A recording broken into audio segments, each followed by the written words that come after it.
नम्रता ने फ़ोन पर अपनी माँ से कहा, माँ, मैं बहुत थक गई हूँ घर संभालते संभालते। यहाँ मेरी थकान किसी को भी नज़र नहीं आती। कुछ दिन आराम करना चाहती हूँ। सोच रही हूँ कुछ दिनों के लिए अपने मायके आ जाऊँ। आते हुए अपने बच्चों को भी साथ ले आऊँगी। वे वहीं से स्कूल चले जाएंगे।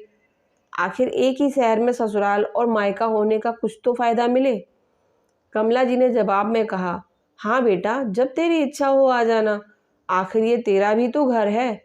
ठीक है माँ, तो मैं कल ही आ जाऊंगी। नम्रता खुश होकर बोली, हाँ बेटा, कल आ जाओ, मैं तुम्हारा इंतज़ार करूंगी। अभी मैं फ़ोन रखती हूँ, मुझे मंदिर भी जाना है।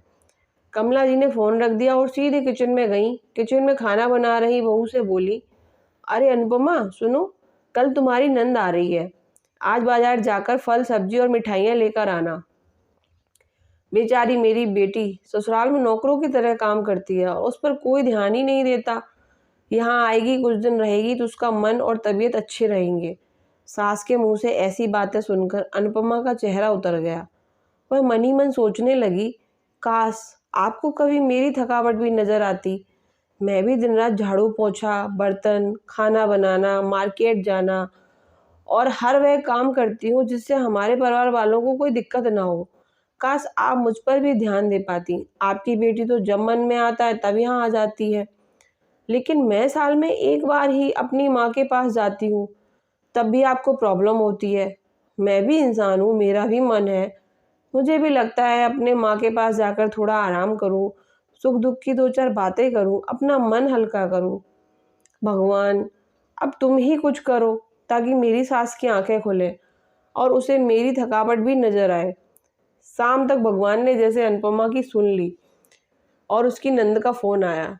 नंद ने अपनी माँ से कहा कि उसकी सास ने उसे मायके आने के लिए मना कर दिया है, इसलिए इस बार वो नहीं आ सकती। कमला जी बोली, ऐसे कैसे मना कर दिया? पहले तो कभी वह तुम्हें आने के लिए नहीं रोकती थी।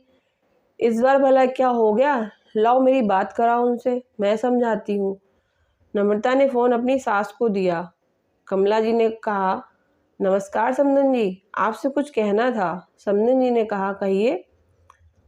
दरअसल कल त्योहार है, इसलिए नम्रता अपने मायके आना चाहती है। अगर आप उसे भेज दें तो अच्छा रहेगा। नम्रता की सास ने कहा, देखिए समधन जी, आपकी बेटी मायके जाकर रहे, इस बात के लिए हमने उसे कभी नहीं रोका और इस बात से हमें कोई प्रॉब्लम नहीं। कुछ दिनों पहले मैं अपने रिश्तेदार की शादी में गई थी। वहाँ आपकी बहू अनुपमा की माताजी से मिलने का मौका मिला।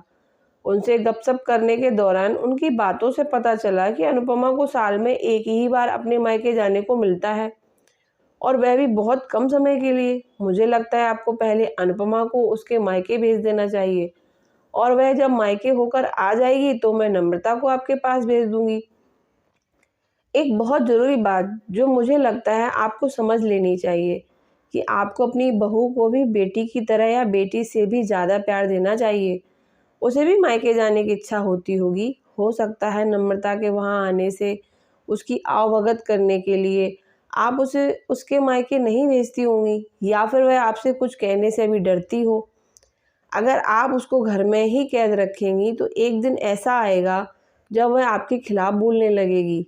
फिर वह आपकी सुनेगी भी नहीं और जब चाहे तब अपने मायके जाएगी। ऐसी परिस्थिति आए, इससे अच्छा है कि आप ही खुद में कुछ बदलाव अभी कर लें, जिससे आपका रिश्ता और रिश्ते की मिठास खराब ना हो। कमला जी को अपने समधन के हर एक शब्द में सच्चाई नजर आई। उन्हें महसूस हुआ कि उन्होंने अपनी बेटी के प्यार में अंधे होकर कभी भी अपनी बहू के मन का विचार नहीं किया। उन्होंने हमेशा ही अपनी बेटी को अपनी बहू से ऊपर रखा। दूसरी तरफ नम्रता भी अपनी भाभी के बारे में हो रही इस बातचीत को सुन रही थी। उसने भी रियलाइज़ किया कि वह कभी भी अपनी भाभी के साथ ठीक से बात नहीं करती और जब जब वह अपने मायके जाती है तो भाभी थोड़ी उदास रहती है। कमला जी ने अपनी बहू को बुलाया और उसे कहा कि अनुपमा, कुछ दिनों के लिए नम्रता नहीं आने वाली है, इसलिए पहले तुम अपने मायके होकर आओ। यह सुनते ही अनुपमा का चेहरा खिल गया, क्योंकि यह पहली बार था जब उसकी सास ने सामने से उसे अपने मायके जाने के लिए कहा था। अगले दिन अनुपमा अपने मायके गई और इस बार एक दो दिन नहीं, पूरे हफ्ते भर रहकर आई।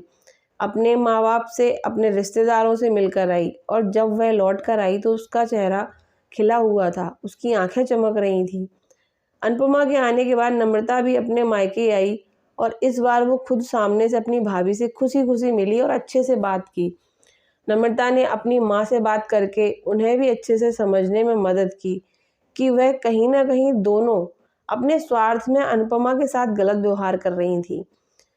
दूसरी तरफ अनुपमा अपने ससुराल वालों के बदले रवैये से बहुत खुश थी। अब वह खुशी-खुशी सबका ध्यान रखती और हर काम प्यार से करती। वह हमेशा ध्यान रखती कि कोई भी ऐसी बात या काम ना करे जिससे घर में तनाव का माहौल पैदा हो। कमला जी अपनी बहू को खुद ही समय-समय पर मायके भेज दिया करती। एक छोटे से बदलाव ने सास-बहू और भाभी-नंद के बीच की कड़वाहट को दूर कर दिया और रिश्तों को और भी मीठा और मजबूत बना दिया। तो दोस्तों, ये कहानी यहीं पर ख़त्म होती है। अगर आपको ये कहानी पसंद आई हो तो मेरे चैनल को सब्सक्राइब करें और वीडियो को लाइक करना ना भूलें।